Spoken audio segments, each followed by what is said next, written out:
Hi, Andy. How are you? Hi, Eva. How are you? I'm good. Good. We're waiting for everybody else to get in. I think Dan will be in here just a second. Michelle just joined. Wonderful.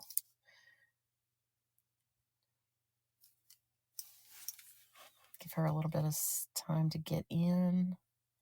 Hi, Michelle. How are you? Hi, good. How are you? I'm great. Thank you. All right, let's see. And there's Dan. Hello. Oh, everybody came in. It worked beautifully. This sorcery, 21st century sorcery, is actually easier than I expected. All right. All right. And Christine. Hello, Michelle and Andy. Hi, Dan. Hello.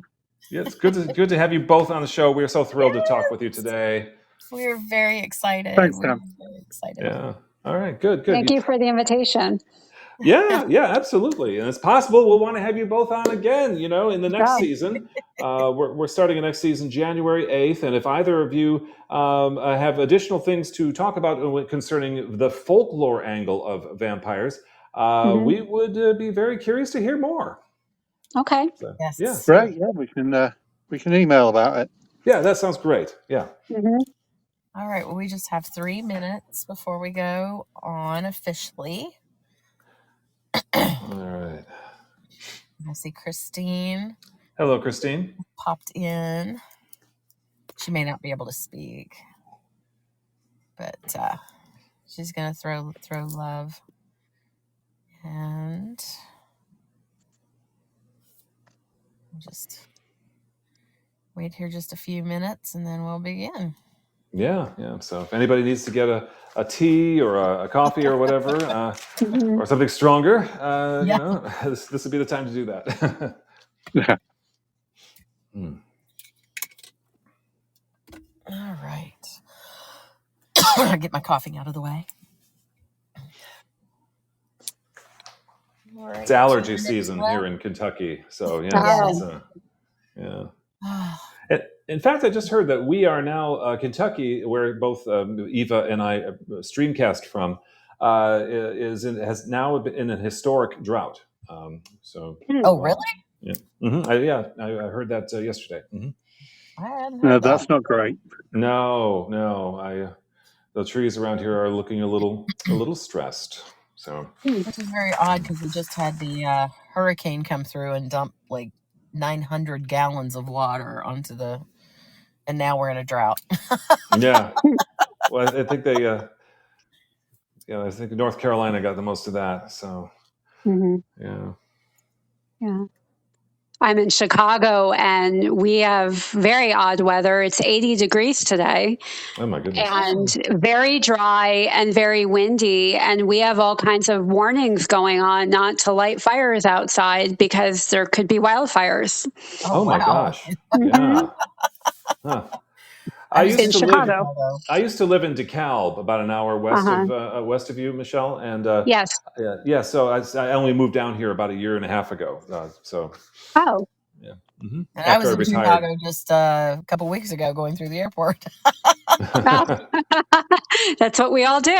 Go through the Chicago airport. Right. I had to go from Louisville to Chicago to Memphis. So it was yeah. All right, Dan, we are about ready to start. Okay. Limber up here, and shall I wait till exactly the tick of 7, or shall I just go now? Wait till the tick of 7. All right, cool. Yeah. Here we go. All right. 3, 2, 1. Welcome to a special All Hallows Eve edition of Vamp Chat with Dan and Eva. This is a podcast devoted to vampire fiction, fanged folklore, and the gothic imagination. I'm Dan Plefstad, author of Fiona's Guardians and its forthcoming sequel. And I'm Eva Vertrice, author of the Fury trilogy. Book 1, A Fury, is currently out, with Book 2, A Hellish Fury, coming in early 2025. Well, Eva, I can't believe it. We made it to the final episode of our first season. I know. I'm a little sad because this has gone so fast and we've had so much fun. I want to recap just for a moment So this season, we've interviewed Scott Burtness, who wrote Wisconsin Vamp, Gary Hill, who wrote and produced the anthology Lifeblood 2. We had a wonderful conversation with Jacqueline Holland, who wrote The God of Endings.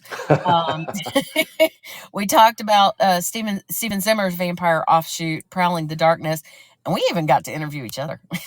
Yeah, we did that because for our very first episode, our guest was a no-show. So we just talked with each other, and it was a lot of fun. And for Fanged Folklore, we have been introduced to Jacques Saint-Germain. We learned about the so-called vampire disease Porphyria, an Egyptian vampire cat goddess. We also found the first mention of vampires in official documents and learned how a brick can save us from the bloodthirsty undead. I know. And we also got to nerd out and share some of our favorite movies and series. You did Only Lovers Left Alive. I did Forever Night, KNIGHT. You did Shadow of the Vampire. I did Kindred the Embraced. And you did everyone's favorite Salem's Lot. We've covered a lot this season. Oh, yeah. The 1979 Salem's Lot was a lot of fun to review. Yep. So we did cover a lot. I just literally got a chill. Why did I just now get a chill at the mention of that movie? Oh, I know. And the response to the season has been so big that we will continue Vamp Chat for a second season starting January 8th. So keep your eye on the Vamp Chat with Dan and Eva Facebook page for updates as we schedule our guest authors. And another reminder, be sure to join Dan and me again this evening for our interview on the Star Chamber show, which starts at 9 on Podbean. So we're really excited to chat with the hosts of that podcast. They're our dear friends, Steven Zimmer and Holly Philippi. And that'll be, I would say that's about an hour after the show ends, but I think we might end up running long in this one because we have so much to cover. Oh yeah, it's just before Halloween, so why not go big? Now speaking of this show, we are very excited to have two guests for you tonight. Later this hour, we will speak with Professor Michelle E. Moore, who has been researching William Faulkner's screenplay for a vampire movie, a film that was never produced, but the story of the script includes some fascinating Hollywood history. And now we're going to speak with a blogger who is an internationally recognized authority on what makes a great vampire story. So through his reviews of books and movies, and he is standing by right now. Dan, you want to introduce him? That would be a pleasure. We are thrilled to be joined by Andy Boylan, who runs the blog Taliesin Meets the Vampires. Before we begin our interview, I want to disclose that Andy has reviewed my novel and Eva's, and both very kindly, I might add. So I'm just putting that out there so everyone is fully informed. Andy Boylan, welcome to Vamp Chat. Thanks, Dan. Thanks, Eva. Thanks for having me. Yeah. So, Andy, I just need to start with your blog's name. Where does the word Taliesin come from? Yeah. So the name Taliesin was the name of a Welsh bard. He was part of the pre-Arthurian cycle. I was quite into Arthurian stuff at one point. And I used to post on a message site under the name Taliesin. So when I set the blog up, I just used it. Oh, there you are. Okay. So, Andy, to say your blog is extensive would be an understatement. I mean, it looks like you've reviewed hundreds of books and movies. So who better than you to ask, what makes a good vampire story? Oh, that's difficult. I think the thing I love about the vampire genre is that you can have so many different variants. It doesn't have to be gothic horror. It can be sci-fi, it can be romance, it can be comedy, it can be political satire. And I think everyone gets something out of the genre to themselves. I like every sort of variant, but I do particularly like a good horror version of the vampire, I have to say. Yeah. The bloodier, the better, right? Now, during your reviews, I'm sure you've come across tropes that we recognize as the classic variety, such as a vampire must be invited into a home. But I'm wondering if there are some more obscure ones that have some roots in vampire lore, but for some reason haven't, they've just been forgotten. What's a neglected vampire trope that you would love to see revived? Oh, again, tough question. I mean, there are all sorts of tropes that get used and come back to and go away from, and a lot from folklore. I particularly like the idea that vampires have to count seeds or untie knots, and that does get used sometimes, but not that often. It was used in Dracula 2: The Ascension quite well. I particularly like, there was a folklorist who, Vivovnik, who went around talking to various people in Eastern Europe, and he may have been being trolled, but they started telling him about vampire watermelons, and that'd be a good one. Oh my god! Well, I have to say the counting, that's one of Dan's favorites. It is, yes. So someone drops, usually you see, sometimes tacks, whatever it is, the I've seen vampire, rice. is, rice, yeah. And I guess the vampires have some OCD quality about them, where they just have to stop attacking you. I would like to see more of that too. Yeah. So, Andy, of course, we authors feel compelled to invent something new from time to time. So, how receptive are you to fresh ideas that become future tropes, and what might be one that really blew you away, like a brand new one? I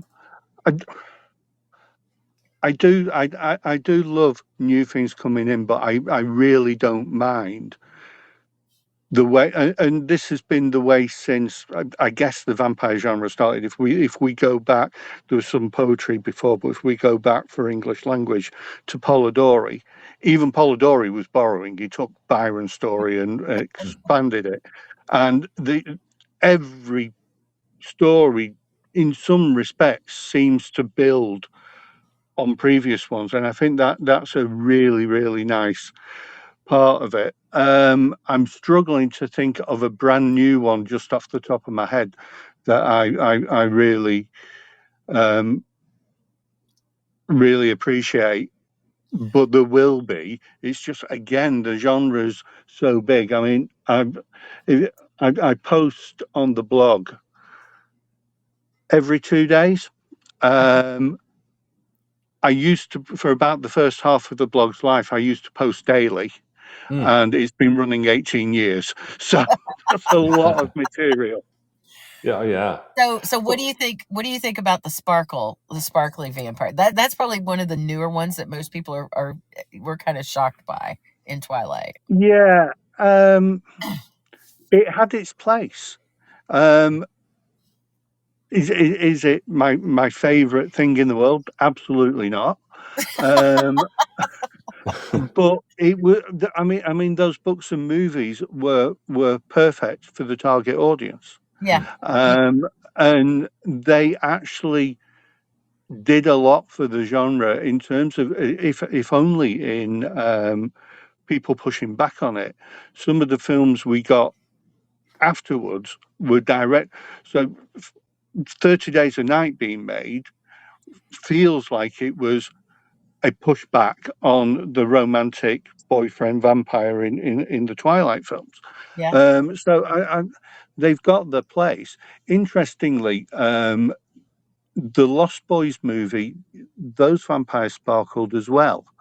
Yeah, I guess that's true. People, Yeah. well, not a lot of people know that, but there's a scene where the Frog Brothers are covered in blood on the top of a hill. They've just killed the first vampire. And the blood is sparkling because they put glitter in the blood to make it sparkle for the effect. You're right. Yeah. So, yeah, it predates Twilight. Okay. Yeah. Yeah. So, Andy, we should note that you are also an author of at least one vampire novel, Concilium Sanguinarius, or The Council of Blood. Can you give us a thumbnail description of your book? Yeah, I wrote that quite some time ago. It's quite a saucy novel. It is a worldwide society of vampires living in the shadows. They are based on several bloodlines. I mean, these are tropes that you'll recognize, but it concentrated on two particular vampires. One who had been a slave in the Roman era, who was fighting against the Concilium, the council. The title is Council of Blood, roughly, and I may have got the Latin a tad off. And Darnan, who is a foot soldier of the council, whose business is to go out and sort any vampire that steps out of line. So that brings them into direct conflict. But what it does is it jumps through time. So chapters will jump between different periods of history. That sounds interesting, actually. Yeah. Yeah, when I looked up your book on Amazon, I did. I found the description fascinating, and I'm going to read it. I'm going to get it. I'm going to read it. But I was also heartbroken to see it had no reviews. So might this have something to do with why you became a reviewer? No, not really. It has got a couple of reviews on Amazon UK. Okay. If I'm to be honest, but no, I'm incredibly and Dan. I mean, I know you from Facebook, and you are a diligent promoter of your work. And I think as an independent author, you have to be. Yeah. I'm particularly bad at that. It's done. I've forgotten it. It's over with. I'm on to the next thing. So I really didn't promote it as diligently as I should have done. My writing mostly at the moment has been within academic books. So I've been published in a few of the academic volumes that have come out recently. We'll talk about that in a moment. But since we're talking about self-promotion, promoting your work out there in the world, Andy, you're an expert on what makes a great vampire tale. How many stars will you give Concilium Sanguinarius? It's most definitely a 10 out of 10. But I'm biased. I don't know. One thing I did come across was an author you may have come across in Perry Lake, and I'd reviewed some of his stuff. He sent me updated versions of the book. He'd done some major rewrites, and he was really, really excited by the review and the score, which was great. And one of his readers, "Oh, it's such a terrible score. You gave him, he gave you 6 out of 10." And he went, "Yeah, Andy Boylan's a tough reviewer." And I like to be positive. I like to find the best things in things, but I don't throw scores out like confetti, because there's got to be somewhere to go. Yeah. Yep. This is true. Well, you're also the co-editor of the Journal of Vampire Studies, which is the official publication of the Vampire Studies Association. So what prompted you and your fellow author Anthony Hogg to start this journal? Anthony prompted it, and Anthony came up with the idea. He approached me and asked if I'd be a second editor on it, and I was delighted to do it.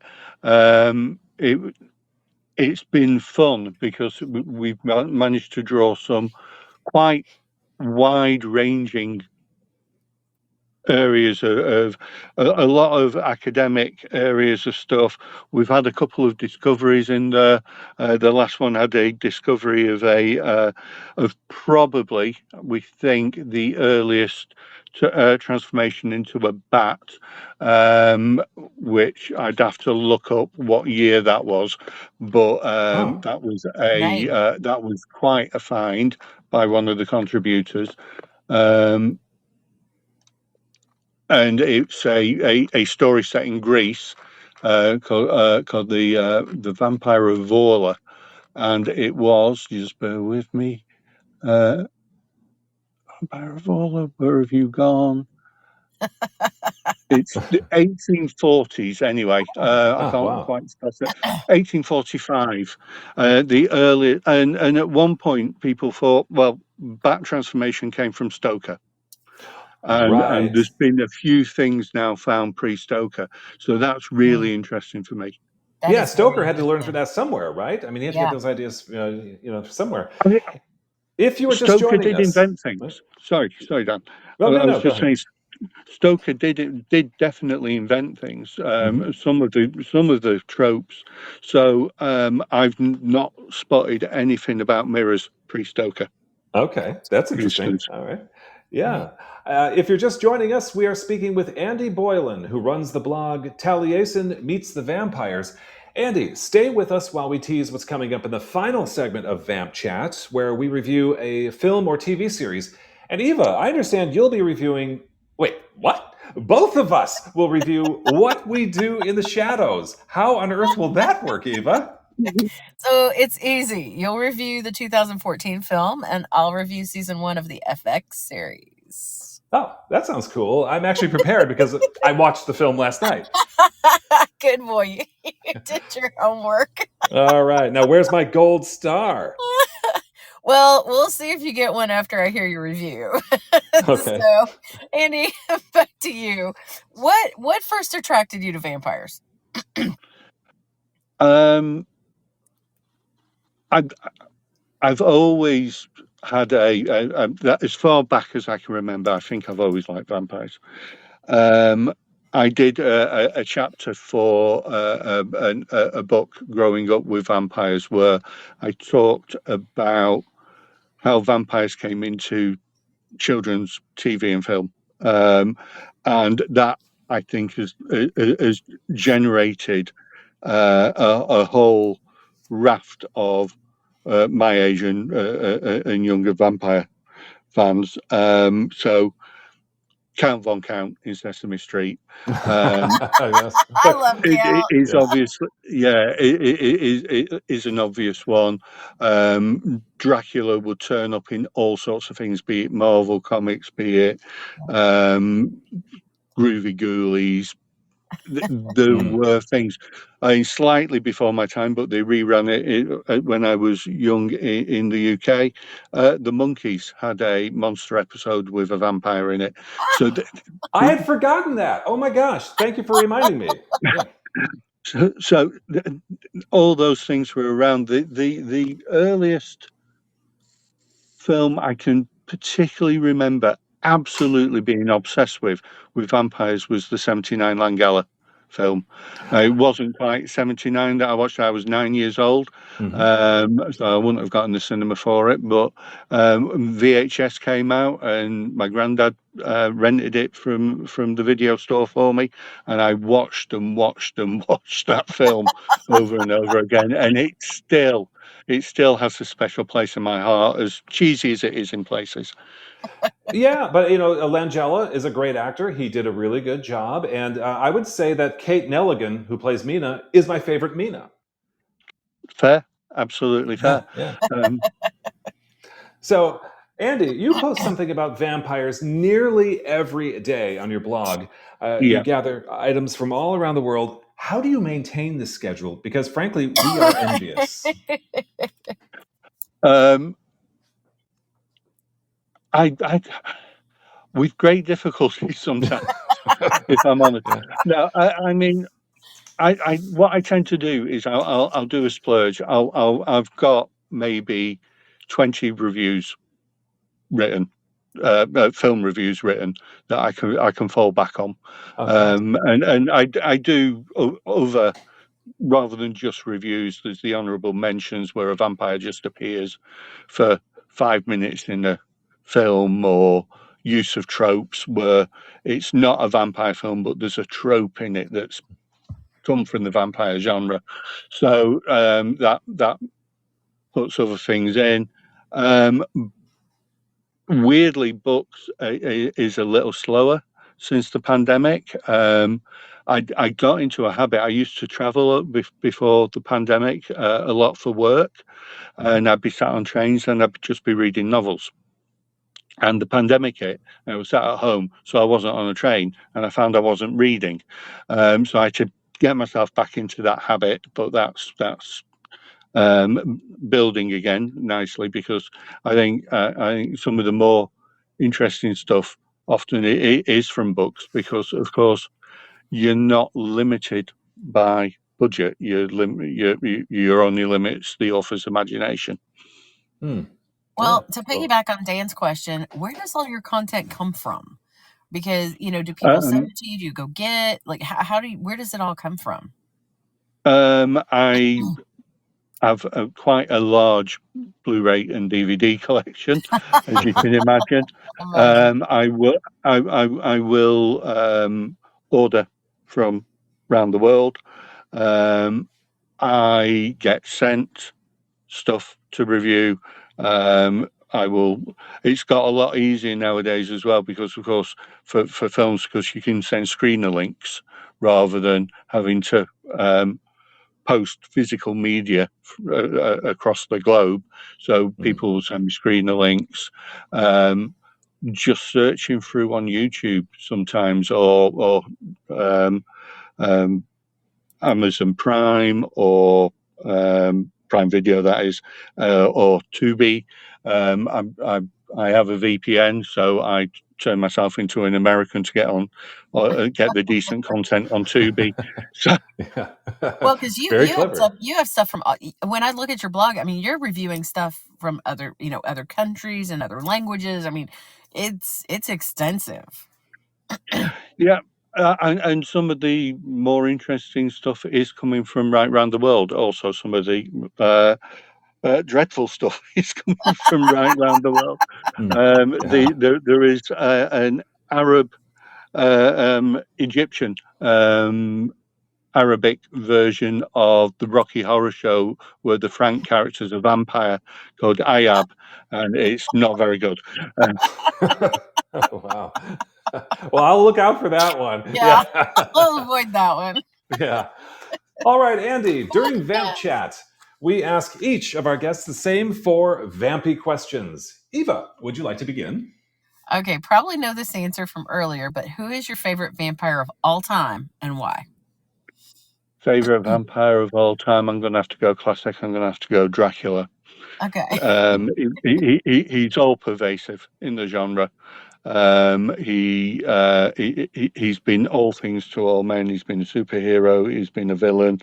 And I may be preempting another one of the questions, but I love the Stoker book. So yeah, very good. Yeah. Now, what vampire power do you wish you had?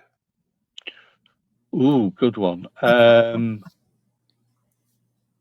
Probably flight. Yeah. Totally understand that. Yeah. Okay, here we go. Are you Team Louis or Team Lestat? Oh, Team Lestat all the way. Yes! Oh, Eva, you get one! Oh my God! Louis always whining. Yes, he does that pretty well. Whiner. Yes, thank you, Andy. You just jumped so many notches in my favorite people part.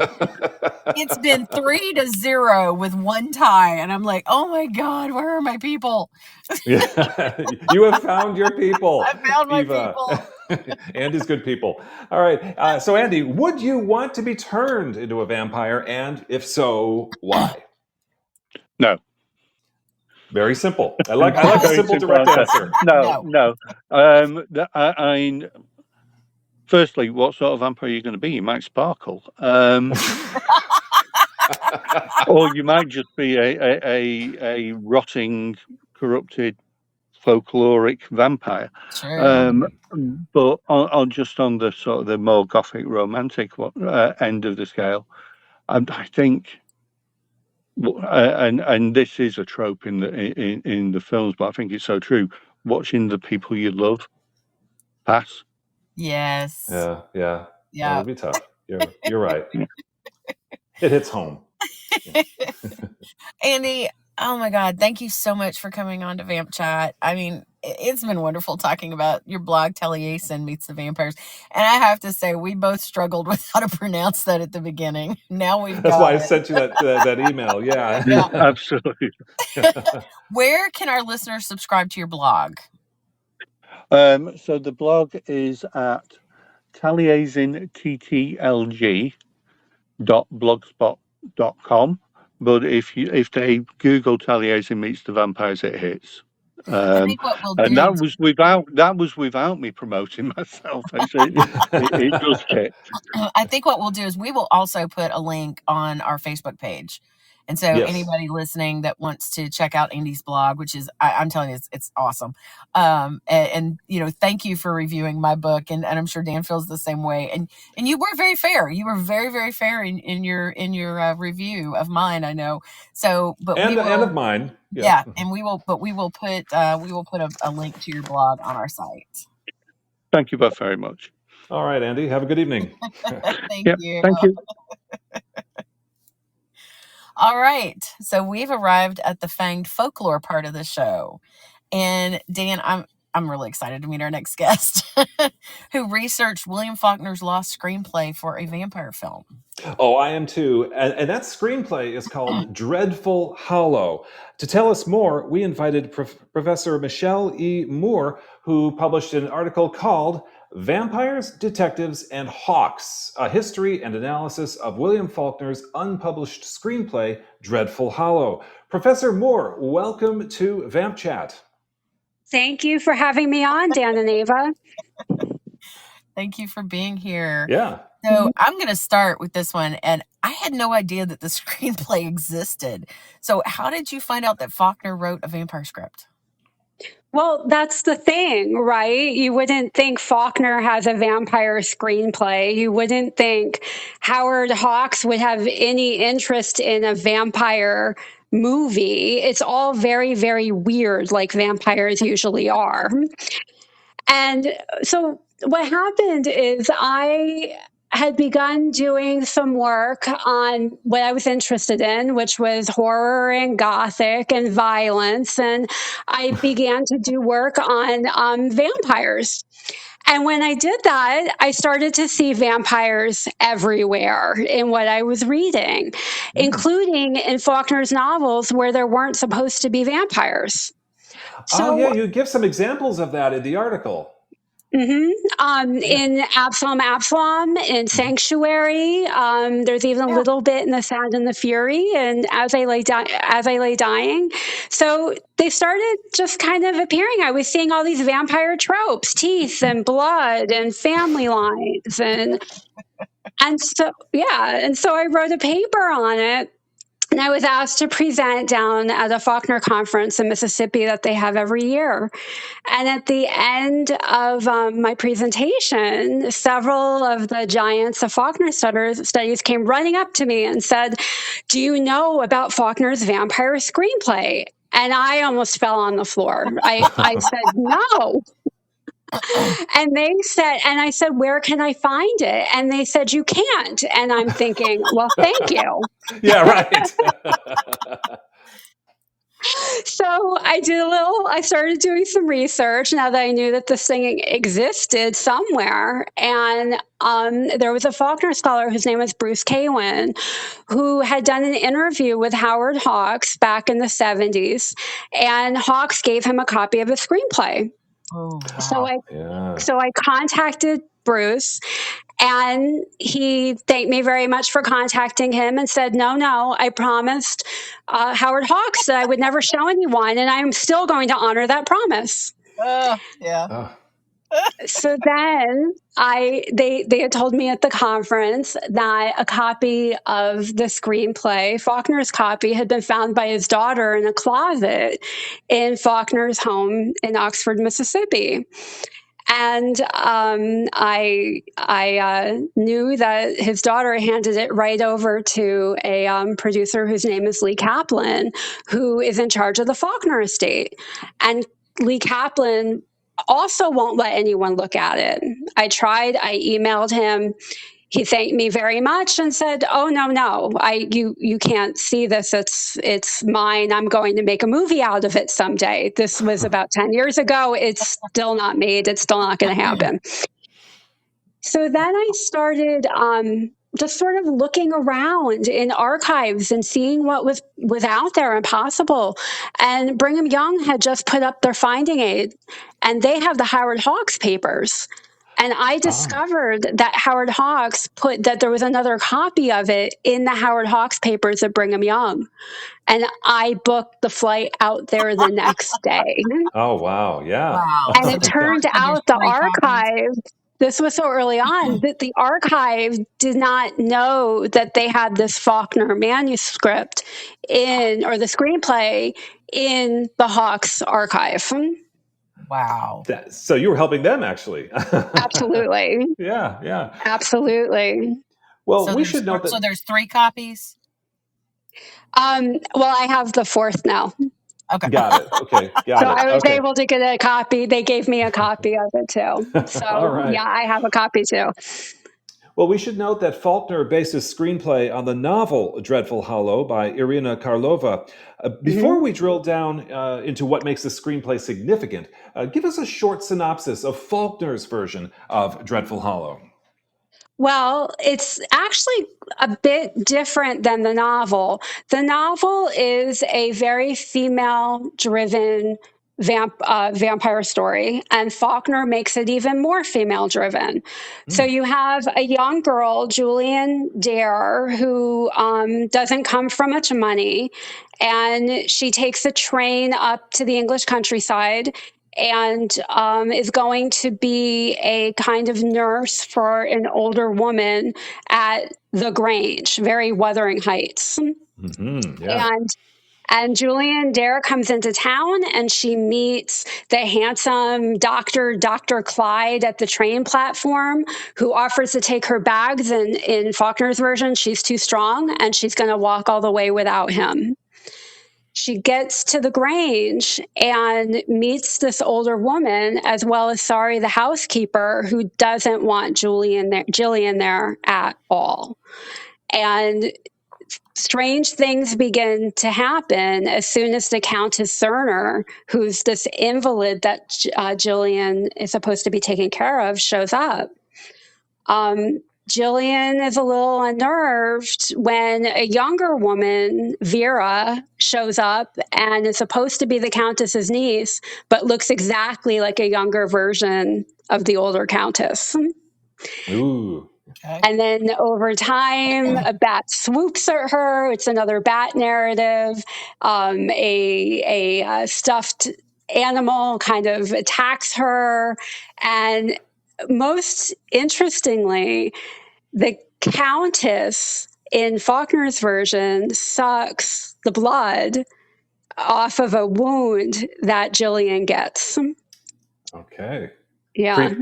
Creep, crawl, creep, right? Exactly. So this protagonist, Jillian Dare, so Faulkner imagined her as more modern and self-assured than the Jillian of the novel, right? Yes. Okay, so how does this screenplay Jillian fit like with other heroines in vampire tales? That's a really good question. This story is at its core extremely homoerotic, and Faulkner makes it full-on lesbian. So you have to go to that strain of female-driven vampire tales that really begins with Carmilla, right? Sheridan Le Fanu's short novella in 1871. And so we can see it's not Mina so much in Jillian and in the vampire, but in the protagonist of Carmilla that we have this origin story. And then that gets remade in a film called Dracula's Daughter, right, in 1936. And that is putting the women front and center. And that movie, was just recently remade as Abigail this past year. Not as good as the original, but but you have this line of these female-driven vampire narratives. Fascinating. It really is. Mhm. Now, you write that Faulkner probably started writing the screenplay between November 1944 and November 1945, which would be a decade after the Hays Code took effect. For those who are listening now who don't know about the code, any character who was transgressive would have to be punished by the end of the film. Otherwise, the film couldn't be made. And the Countess Cerner has 2 strikes against her. She's a vampire and a lesbian. Now, you write in your article how the men in the story forcibly remove her vampire teeth. What is the Mhm. symbolic significance of this? Well, it's a kind of rape. The curse that these vampire women have all the way back in the novel, but Faulkner really heightens it in the screenplay, is that they have a tendency to abduct and eat children in order to keep their youth. And so the only way to stop these vampires is, like a Nosferatu, is to remove their teeth so that they stop eating. And what Faulkner does is he actually lays out in the screenplay a sequence where we end up looking at the removed teeth in the palm of the doctor's hand who removes the teeth from the vampire. And in doing so, then we have to understand that she's been castrated. So there's a kind of rape revenge narrative going on here where they're avenging the abduction of children, but where we need to see the descendants of the original female vampire who has had her teeth removed as avenging her teeth removal and her castration. I see. Wow, that's just that goes deep. That's This deep, is yeah. yeah. But you're right. You're right. That is. So you also write that because the screenplay was never produced, it was never revised as shooting scripts Mhm. normally are. So how important is this for a Faulkner scholar like yourself? It's extremely important because it's the only script we have of Faulkner's where there hasn't been all those other revisions made. It's the only one where we can see Faulkner as a screenwriter. And without having other people coming in, fussing with it, making it more adaptable for the Hays Code, right? As you point out, all the Right. things that you would expect to happen to a movie like this, you can see Faulkner really hitting up against something like the codes. You can see him really pushing back and doing some interesting things with his female characters that we normally do not think of someone like Faulkner doing, and doing it all through a vampire story. Yeah, well, it makes it perfect for our show. And Mhm. well, Professor Moore, I'm curious to know your opinion of how this film would have measured up to other vampire films of that time, such as Dracula's Daughter or even the 1931 film Dracula. I think it's fantastic. I think it's the best script that Faulkner ever did. I think it's a shame it's never been made. And I think it would have been really interesting to see how Hawks would have made a vampire movie, a horror movie, instead of the kinds of films that he was more known for making, like To Have and Have Not and The Big Sleep, right? Crime, noir, gritty. To shift that over into a vampire tale would have been really interesting to have seen. Yeah. Wow. So I imagine everyone listening right now wants to know the same thing, and that's, first of all, why wasn't this thing made into a movie? And I'm going to piggyback on that question by asking, how do you think it would be received in this modern era should it be produced? Well, I think, the reason it wasn't made is because Hawks already had one foot out the door at the studio. Hawks was a bit of a renegade and had difficulty kind of taking orders and doing what was expected of him to work within the studio system. And so he was outright told by the heads of the studio that they're not going to make the schlock anymore. They're not going to make something that is just this, just they saw as another throwaway genre vampire movie. Didn't matter who was writing it, and the fact that Hawks was directing it, I don't think really helped it at all in terms of moving forward. And so it was put off for years. Irona Karlova actually wrote a series of letters after Hawks acquired the screenplay for $2,500. She wrote a series of letters that simply said, "When's it being made? You said it was going to be made. When's it going to be made?"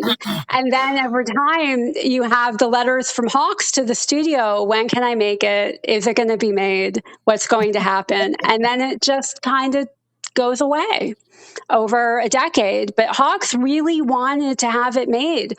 You can see him clearing a schedule right after Faulkner wrote it and pushing for it, but the studio was not on board with it.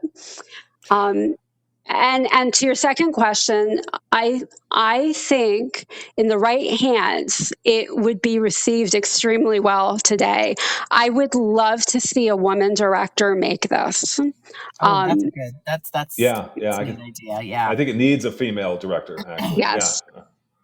Yes. But yeah, it's funny. It's because there are still folks out there, people who hold original copies of the script, who still believe, I guess, that this could be made into a film. Yes, Lee Kaplan is still saying he's going to make it, but at this point, it seems like it's not going to. 10 years ago, potentially, but now, yes, it just seems like it's going to fade away and become a no in vampire studies, right, and in Faulkner studies as well as in film studies. So the one thing that people don't know, though, is if all the copies, because there are people who aren't revealing the scripts. So we don't know if all the scripts are the same, or do we believe them to be the same? We believe them to be the same. Because from what I can tell, we believe them to be the same. I am the only one who was able to publish and quote directly from it because I was quoting from Hawks's. Everything was sewn up with Faulkner's script, the ones that come through Faulkner with copyright. And of course, Bruce Kaywin promised Howard Hawks he would never directly quote or, let anyone see it. So he never directly quoted from it. So I was the first one, and I'm the first one to be able to quote directly and deal with it directly. So it had been tied up in legalities for quite some time too. So have you ever thought? I'm sorry. No, go ahead, Eva. Go ahead. No, you go ahead. So why the secrecy? Why were people? Are they so bound to never reveal the script? I don't know. I had a laugh when I was getting some of those emails back. I'm always of the mind that the more that can be revealed to more people, the better. That if we can share information and share knowledge, the better for everyone, and that these things should be open and available. But I also know that there are people who are very afraid and holding on to things because of copyright. There's a long history in literary studies that when promises are made to artists about, say, revealing letters or destroying letters upon their deaths, I'm thinking of Willa Cather here, for example, or even Ernest Hemingway, that those promises need to be upheld, and that it's very wrong to break those promises, even for scholarship after the artist's death. So it's bound up with our concepts of the artist and copyright and ownership of work and those things. Well, if there are any ambitious filmmakers, directors, and screenwriters who are listening right now who have very powerful, copyright attorneys, entertainment attorneys, maybe they would want to take on this project, which would be really awesome. Now, Professor Moore, we cannot let you go without hearing your answers to the 4 vampy questions that we ask all our guests. Would you like to begin, Eva? Okay. Who is your favorite vampire of all time and why? Catherine Deneuve in The Hunger. Oh, that's a good one. Very good one. Yes.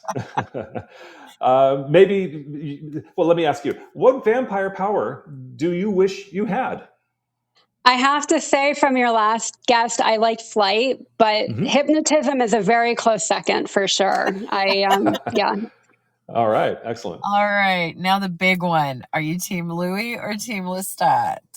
Oh, Team Brat Prince Lestat all the way. Yes! Oh, Eva gets another It's one. tied. Okay. Or no, we're two. You're still ahead one, but I'll take it. Yes, And thank you. and as a side note with that, we have to remember that Anne Rice is a Southern writer herself, right? Yes, Her stories are all in those out of those New Orleans graveyards. Oh, yeah. yes. So when you read Faulkner's screenplay and see his vampires, you can kind of see where Anne Rice is getting it from. It's really Yeah, That's interesting. right. That's Nice. brilliant. Yeah. Yes. Professor Moore, would you want to be turned into a vampire? And if so, why? Absolutely not. The main reason is that I like being out during the day, and the idea of never seeing a sunrise, a sunset, not having the daylight of it always to being dark is just so horrifying to me. Oh, we get it. We sympathize with that. Yeah. Yep. I can totally. Well, Professor Moore, thank you so much for sharing the details about William Faulkner's screenplay for Dreadful Hollow. I mean, literally, this story has the story behind the script has the twists. It literally has the twists and turns of a Hollywood classic. And we appreciate you joining us tonight. So, where can listeners find out more about you and your writings? Well, you can always Google my name. If you do it with my E, you'll come up with all kinds of things that I've written, mostly Gothic and on Gothic and horror. And if you Google my name with vampire, the screenplay will come up right away because it was published on open access with Literature Film Quarterly. So Okay. you'd be able to find it. Well, we hope to have you again on the show. We Yes. really so much enjoyed talking with you, Professor Moore. Thank you so much for coming on. Yes, thank you. All right. Thank you for having me. Thank you. Well, okay. It is time for us to reveal what vampire video content we have been consuming. And Eva, I understand we're doing something a little different tonight. Yes, each of us will review what we do in the shadows, but we'll take turns. Dan, you'll do the movie version, and I'll review the first season of the streaming series. This sounds like a whole lot of fun, but I'm still wondering who should go first? Okay, why don't we take them chronologically? So the movie came out in 2014, and the series began in 2019. So you go first. Very well. So what we do in the shadows is about 4 vampires who share a home outside Wellington, New Zealand. And what makes this film special is that it is a perfect example of a parody, or what a parody should be. The film's creators, Jermaine Clement and Taika Waititi, love vampires, and they show it through character depth and arc. This contrasts with another vampire parody, Dracula Dead and Loving It, also known as Mel Brooks' worst film, which puts the Count in various comical situations where things happen to him, such as rising from his coffin and banging his head on a lamp. But that film wallows in slapstick and does nothing to honor or elevate the vampire character, in this case, Dracula. In contrast, we have What We Do in the Shadows, which finds comedy in how the characters react to other people or situations or to each other. You see, each character is incomplete and cannot be the best versions of themselves until they address whatever is bothering them. And they do all this while a film crew documents their story. So let's take the 4 main characters. The most afflicted is Vladislav. Vladislav is an 800-plus-year-old vampire who once ruled with absolute power and famously tortured his victims. Okay, so what was his method of torture? He poked them with the poker. Ergo, his nickname, Vlad the Poker. Despite all this, he is haunted by memories of a former lover, an ancient vampire witch kind of thing, known only as the Beast, who I guess overpowered Vlad and made him feel emasculated. So when Vlad tries to use his powers, such as transforming into an animal, he can't complete the process. In one scene that's particularly iconic, we see his face attached to a cat's body and meowing, and it makes him look funny, not scary, which of course is the opposite effect that Vlad intended. Yeah. Another incomplete character is Viago, a 300-year-old dandy who traveled to New Zealand in the 1940s to search for the love of his life, Catherine, who was human. But he found her too late because his familiar made a mistake. So didn't he put the wrong address on the coffin and it took him months to get there? That's correct. So he found her after she married someone else.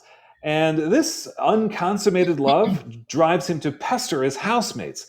In short, if Viago can't find completeness in love, well, then at least he can make sure his housemates complete their chores. And this sets up an early scene where Viago gets into a hissing standoff. They fly up to the ceiling with the youngest member of the group, Deacon, over the latter's refusal to do the dishes. Yeah, I love how we're talking about 5 years of dishes too. Yeah, although I suppose in vampire years it isn't that long if you take Deacon's point of view. Anyway, Deacon relents and starts cleaning up the glassware, with that is just caked with human blood. And we learn more about this character, who does not appear to have emotional issues when we meet him. Deacon is the bad boy vampire, created by the fourth member of the household, a Nosferatu-like creature named Peter. Deacon has lots of youthful energy and confidence, which sets him apart from Vlad and Viago. But this confidence erodes after Peter attacks a visitor named Nick and turns Nick into a vampire. And suddenly, Deacon isn't the youngest vampire or even the most rebellious anymore. Nick is the new bad boy, and Deacon is clearly rattled by this. I mean, Nick even tries to dress like a Deacon, a little bit, and it just gets. And so one night, the vampires go to town, and Deacon and Nick get into a fight because Nick is telling everyone he's a vampire. You remember the show's called "It's What We Do in the Shadows." You're not supposed to say. Right. You're not supposed to tell anybody what you are. So we get more hissing and fighting before Deacon flies away in bat form. But now he is flying upside down. And seconds later, he hits a power line and crash lands into a car. Car alarm goes off. It's funny on the surface, but it's made even more meaningful because we know Deacon is upset. He's feeling out of place.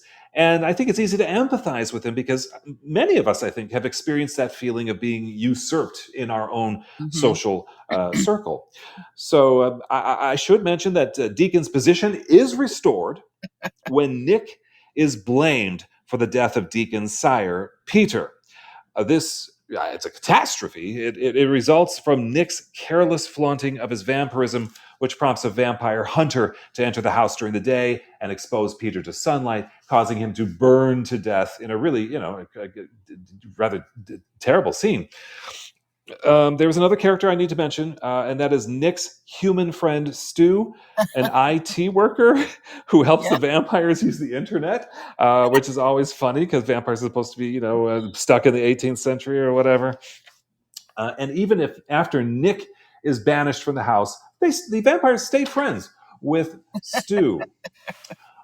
You probably noticed, Eva, up to this point, all the characters I've mentioned are male. Yep. Yeah. So the only female character we spend any time with is Jackie, who is Deacon's familiar. Jackie brings victims to the house and then cleans up the blood afterward and is clearly hoping Deacon will turn her into a vampire. Jackie's unhappiness is rooted in her suburban family life. She is married to a boring husband and is exhausted from taking care of her kids, plus looking after vampires, which I guess are kind of kid-like in their own way. So this dream of becoming a vampire is her only hope of escaping the drudgery that surrounds her. But Deacon denies her this gift, which makes us wonder if she will seek it elsewhere. So months after Peter's death, the vampires receive an invitation to the Unholy Masquerade, a gathering of vampires, witches, and zombies. But Vladislav refuses to attend. The main reason, there's a couple other, but the main reason is the guest of honor for this a masked ball is, wait for it, the Beast. But and the minute like Vlad learns this, his face turns gray and he kind of looks like he's aged 10,000 years, and he's just very clearly upset. But nevertheless, Viago and Deacon do attend the ball, and here they find Nick and the vampire he recently sired. Eva, can you guess who that is? Let me guess, Jackie. Yes, Jackie. We also meet the Beast, a rather beautiful vampire who has a new lover named Julian. The camera crew are there filming all this while masked, and Stu is also there. And eventually the various monsters discover that Stu and the camera crew are humans and then prepare to attack them. And suddenly, Vladislav arrives and fights the Beast's lover, Julian, who is then impaled on a flagpole held by Stu. So the Beast's lover is dead, our main characters escape, and then they encounter a group of werewolves they met earlier. That was a very funny scene earlier on, but in this scene, the werewolves kill Stu and one of the camera crew, and the vampires retreat to their home, grieving for Stu. And but apparently not the cameraman. There's really not much of a mention there at all. They really miss Stu. Yeah. They'll just get another one, right? Yeah. Just like in Shadow of the Vampire when we reviewed that. The cameramen are always I'm telling you, don't be the cameraman in a vampire film. You're dead. Noted, Eva. Yes. Now, if there's any silver lining to this whole evening, it is this. Vladislav gets back together with his former lover, the Beast. So his arc is complete. But Stu's loss is really painful for Viago because Stu helped Viago locate his one-time love, Catherine, who is now 96, widowed, and living in an elder care facility. So Viago reconnects with her, turns her into a vampire so she'll live forever, and his arc is complete. I love the scene where they're sitting there and, she's the vampire and they're together and he's talking and he said, people look at us and, they wonder, what is the age difference? Here's this 96-year-old woman with, a much older man. Yeah, great play on that. Now, near the end of the film, our heroes get a visit from, you guessed it, Nick. But I'll bet you didn't see this coming. He is accompanied by Stu, who is now a werewolf. The vampires are thrilled that Stu is alive. They rescind Nick's banishment, and they make peace with the werewolves. And all is happy. Yeah. All because of Stu. Yeah, all because of Stu. You're right. So, Eva, that's my synopsis. I will keep my impression short and sweet. The plot is very clever, but the film's real strength comes from the depth of the characters and each of their arcs. And when this film was released 10 years ago, it was a very different sort of vampire comedy, one that remains my favorite example of a parody. I love it. All right. So here on Vamp Chat, we have a number system to rate these shows or movies, and that's drops of blood, with 20 being the highest because we want a good scatter pattern. So, Dan, how many drops of blood will you give the movie What We Do in the Shadows? I think it deserves 19 easily. Ooh. It's a 19. Nice. Okay. Yeah, explain. so way recommended. Yeah. Explain why. I hesitate to give. I haven't given any movie 20 yet, and that's a perfect film. If anything, I kind of wish that one of the housemates, not just Jackie, but one of the housemates, was a female vampire. I think that would have been a little bit, just made the film absolutely perfect. But I guess I'm kind of glad that they left that for another installment of the franchise, What We Do in the Shadows. All right. So it's my turn now. Oh, yeah. I can't wait to hear. All right. So like the movie, What We Do in the Shadows, the series is also an excellent example of a parody. and it follows the same format and feel of the movie. So the documentary crew follows 4 vampires, but these vamps are living together in let's see if I can do it like Staten Island, New York. Yes. Staten Island. Very And good. the series, it's directed by Yana Gorskaya and 8 others, and it's written by Wally Barham and 22 others. So you have just this whole, just influx of ideas. And Yeah. as with the movie, the vampires are flawed, but because it's a series, you have more time to explore their flaws. You get to know and understand them deeper. And for me, really fall in love with their idiosyncrasies. And boy, do they have them. Oh my gosh. So you see them in more situations. You realize that, like us, they're just trying to live their lives the best way they can, only in the vampiric way. So, Yes. so along with its differences, which I'll cover in a moment, the series has many, many similarities, and it does pay a lot of homage to the movie over and over. So instead of Vladislav or Vlad the Poker, we have Nandor the Relentless. Nandor is a 762-year-old Persian vampire who twice turned the Euphrates River red with blood, had 37 wives, 35 of them he loved. Wow, okay. But his problem now is that his power has dwindled. He's a shell of the tyrant he used to be. He's become a bit of a softie, to be honest. And though he leads this dysfunctional family, they don't ever really listen to him. But he is charming. He is very charming. He is very charming, and I love when the Baron comes. He's dressed and he's put glitter on his face, and he's hung creepy paper from the wall, and everybody keeps telling him it's crepe paper, but it's creepy paper.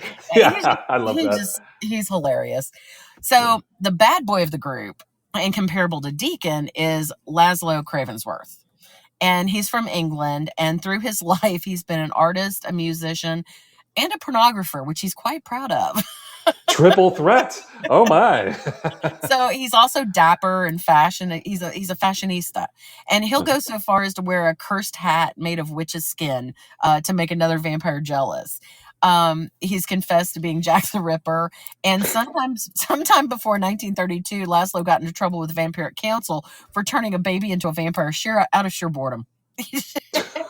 Yeah, it's like a big no-no. You just don't do that. But he was just bored. So he did it. So the most notable thing about him, though, is that he was turned and is married to the next comparable character. So instead of Viago, we have Nadja of Antipaxos, who I gotta say is by far my favorite character of the show. Mine too. Yeah. A simple peasant girl from a tiny island in the Mediterranean, where her family had to burn donkey dung and even the donkeys to keep warm. Your spitting image of her. You just sound exactly like Nadja. It's unclear how she became a vampire, but one night she flew into the window of Laszlo Cravensworth, seduced him, and turned him into a vampire. Now, Nadja's been married, and I'm going to try to say this like she does, for a very long time. A secret, though, that she keeps from Laszlo is that she has a mortal lover named Gregor. Now, because Gregor is mortal, he reincarnates. And what's funny is that in each life, he loses his head. At every single life, he loses his head. And the first time was when he and Nadja were making love. So I don't even want to know how that happened. I really don't want to know how that happened. But he's reincarnated as a man, a woman, and once as a horse. And she's like, I used to ride him bareback through the country. And I mean, it's hilarious. So this time he's a loser, and she can't even pronounce his name. He's like, his name is GF. And so she just starts calling Gregor because she can't pronounce GF. And he works in a parking garage. So he is like not the knight, the noble, just great lover that she knows, So there's a fourth vampire, but unlike Peter, the Nosferatu, and I love Colin. You have Colin Robinson. He's a psychic vampire. I actually I don't like this character, but I admire the actor. Yeah. I love Colin. I will say, when I first watched the series, I didn't care for the character, but the more that I watch him, the more I'm falling in love with him. So he used his psychic vampire powers on you to drain your energy yeah, by just apparently. talking to you over and over again. So in the movie, you don't get to really know anything about Peter. He's just a Right. Nosferatu in the basement, and he turned deacon. But Colin, you get to know him as you follow him around during his day. He's a day walker and has this boring accounting job, which is the perfect hunting ground. So see, psychic vampires feed from boredom and frustration. So he is full of long-winded, oppressively boring stories and factoids. You can literally watch his victims crash in front of him. Yeah. And psychic vampires are the only vampires that can drain other vampires, so everyone in the house tries to avoid him. Yeah, they always try to hold meetings without him, and he keeps showing up. He's showing hey, what are you guys talking about? And they're like, oh, God, who let him in? So now you can't be without the familiar who wants to turn into a vampire, right? Oh, absolutely. Okay, so instead of Jackie, you have Guillermo de la Cruz, who is Nandor's familiar. He's worked with Nandor for 10 years and is still waiting for Nandor to turn him. And Nandor, at their 10-year, at his 10-year anniversary, Nandor was like, for the 2 years of service you've given me. And he's like, 10, it's 10 years. He's like, 10 years? So he first became interested in vampires when he saw Antonio Banderas portray the Hispanic vampire Armand in Interview with a Vampire. So that's where, he's Hispanic. So that's why he wants to now become a vampire. So his job is that of any familiar: clean up the messes, get the virgins for the vampires to feed on. Now, how he does this is really cool because he befriends LARP groups. So if anyone knows what a LARP is, live action role play. So he befriends LARP groups in order to find virgins, which is just hilarious. LARP people are welcome to comment. Yeah. Like, oh, God. Well, okay, on a side note, I would love to LARP. I'm such a geek that I got, Renaissance fairs and stuff like that. I would do it in a heartbeat. I really would. So I can't say totally. So, but what's really notable in season 1 is that Guillermo decides to do a 360 and me on Nandor and himself. And what he discovers is that he is actually a descendant of Van Helsing. The famous vampire hunter. Yeah. Yes. And so without giving too much away, this starts to play out when he accidentally starts killing vampires in very hilarious situations. I mean, the scenarios are awesome. And then the last comparison to the movie is Jenna, one of the LARP group that is getting picked on by the other LARPers. And she can be compared to Nick because she's turned by Nadja, and you see her transform in the background of the series. Yeah. So some other similarities and homages to the movie pop up through the series. In the movie, the vampires go out on the town several times. They also go out in the series. The first is to try and align with the New York City vampires because the Baron has come to town and they're expected to have taken over New York by now. The Baron expects this. They've been here for 200 years or 200 years, and they should have already taken over this area. And in reality, they have only taken over their street and part of the adjoining one. And I love Laszlo. Laszlo is like, I can't believe he expects us to take this over. It's really freaking big. I mean, and so basically they've done nothing for 200 years. So the second time they go out on the town, though, it's with the Baron himself. And they run into some issues in the same issues in the movie and the series. So, they can't get in to the clubs until they're invited in by the bouncer. That's in both of them. Someone eats human food and when I say huge, I mean huge amount of vomit follows. It's red in the movie. It's green in the series. It's like shot out of a fire hose. Yeah. Kind of vomit. Yeah. They inevitably run into the werewolves, and a rumble ensues. And there's even an homage to the movie when Deacon throws a fake stick and one of the pack goes off to chase it. Nandor has to champion the vampire side, and he has to pick a weapon. And he chooses a bone. He throws it over the edge of the roof, and that causes the werewolf champion to jump over the ledge. And he wins the battle. Yeah.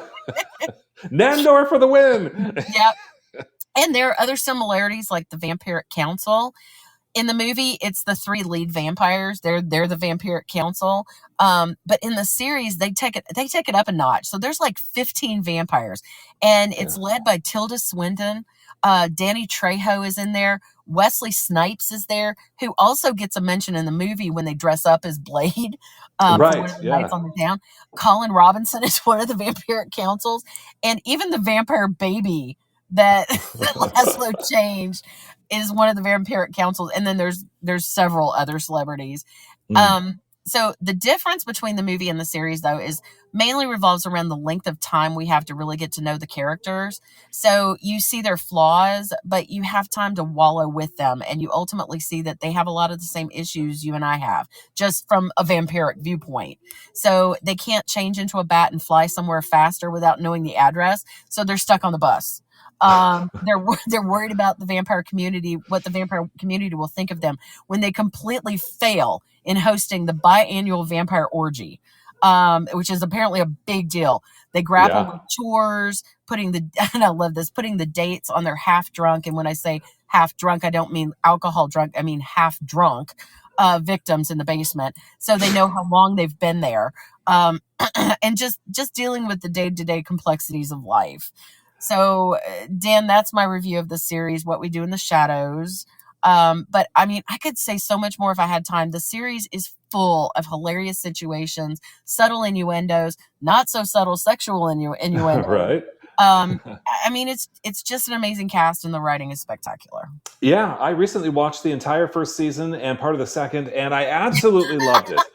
Really. So, Eva, how many drops of blood will you give season 1 of What We Do in the Shadows?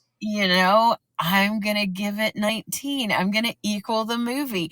Wow. I thought about this a lot, and, they're so good. And the writing and the parody and just, when you first, these are the types of shows, and these are the types of movies and shows that when you watch them the first time, you either love them or you don't. That's what I've learned, in polling people. You either love it or you don't. If you love it, watch it a second or even a third time, because there is so much in both the movie and the series that you don't catch the first time. And it's only because I've watched both several times, and thankfully we decided to do this comparison because, I caught stuff, the compare and contrast. I caught things that I hadn't even seen the first 3 times, and they complement each other, but they tell different stories. It's brilliant. It is brilliant, and I think it is kind of one of those you love it or hate it, as you noted, because I think those who really love this, either the film or this streaming series, those are the folks who really, really love vampires and really kind of get what their situation is, what their point of view is. And I think if this is not your cup of tea, you're thinking, oh man, it's kind of juvenile or whatever, then you probably, I would say do a little more research on vampires and spend a little more time with these creatures in books or in movies. And I think the more you learn, the more you immerse yourself in the lives of these creatures, you may end up loving What We Do in the Shadows. Yeah, I mean, everybody sees the vampires as Dracula, or it's kind of a Cinderella. It's a little bit like a Cinderella story.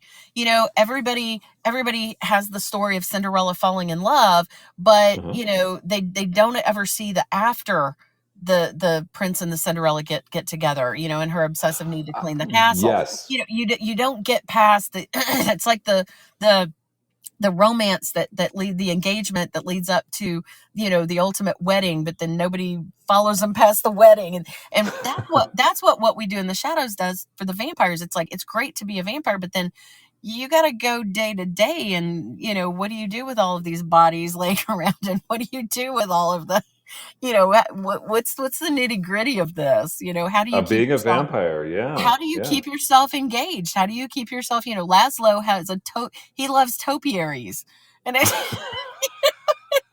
Very special Very topiaries. special topiaries that I won't mention on this, but watch. But how do you keep yourself engaged? And Nadja and Laszlo have been married for a very long time.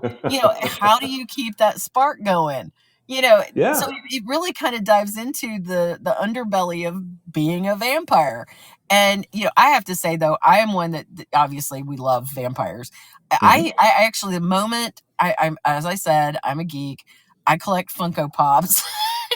And the moment I saw that the What We Do in the Shadows Funko Pops came out, I had those things ordered so fast. It was not even funny. So I have Laszlo, Nandor, Nadja, and Colin Funko Pops. I'll have to take a picture of them and put them on Vamp Chat. Please do put that on the Vamp Chat Facebook page. Oh my God, I want to see that. So Well, there you have it. Our All Hallows Eve edition of Vamp Chat. Eva, I just need to say this. It has been such a pleasure being your co-host for our first season of Vamp Chat. Oh my gosh, Dan, I can't even begin to tell you how much I have enjoyed having you for a co-host. I mean, I have to admit that when we first, chatted about this idea of doing something together, I didn't know it would be so off the charts fun like this. Yeah, and agreed. I'm actually really, really excited for season 2. I mean, we've already lined up. In season 2, certain authors and movies and series and folklore, and I mean, season 2 is going to blow season 1 out of the water. I think you're right. And speaking of season 2, we are entertaining sponsorship inquiries for Vamp Chat. So if you want to inform our rapidly growing audience about your business or upcoming event. Yep. This is a great opportunity for those looking to reach folks who read about vampires, watch films or TV shows about the undead, and who are more likely to attend events geared toward their fellow creatures of the night. To sponsor Vamp Chat, just email us at vampchatwithdanandeva@gmail.com or reach out to us on Facebook and Instagram. And we look forward to introducing your business or event to our audience. And a program note about season 2, that starts January 8th. Yep. And now it's time to take a quick nap in our coffins because we are guests on the Star Chamber Show, which begins in about 40 minutes at 9 Eastern on Podbean. That's about 40 minutes or so, and that's going to be a lot of fun. Yeah, I can't wait to see what questions Holly and Stephen have for us. I want to thank both of our guests this evening, Andy Boylan, who blogs Taliesin Meets the Vampires, and Professor Michelle E. Moore, who published a fascinating article about William Faulkner's vampire screenplay. We will post a link to both Andy's blog and Professor Moore's article on the Vamp Chat Facebook. Absolutely. Absolutely. And thanks to you out there in Podbean land for listening to us. And be sure to tell your friends about Vamp Chat with Dan and Eva. All right, children of the night, we wish you safe dreams. Just keep an eye open for those creatures of the night. And if you can't sleep, we have vampire books to recommend. Be sure to sink your teeth into Dan's novel, Fiona's Guardians. Or this might be the perfect night to devour Eva's novel, A Fury. That is after you listen to us on the Star Chamber Show. Yes, here in 40 minutes. Oh, God. And with that, we bid you good night. Oh, Lord, you know what? We're never going to get this. We're never, and I'm fine with that. And you know what? I'm totally cool with it. Yeah. Well, I will talk to you here in 40 minutes. On the Star Chamber Show. That's going to be fun here on Podbean. Yeah, Podbean. Yep. All right. All right. Bye-bye. Bye.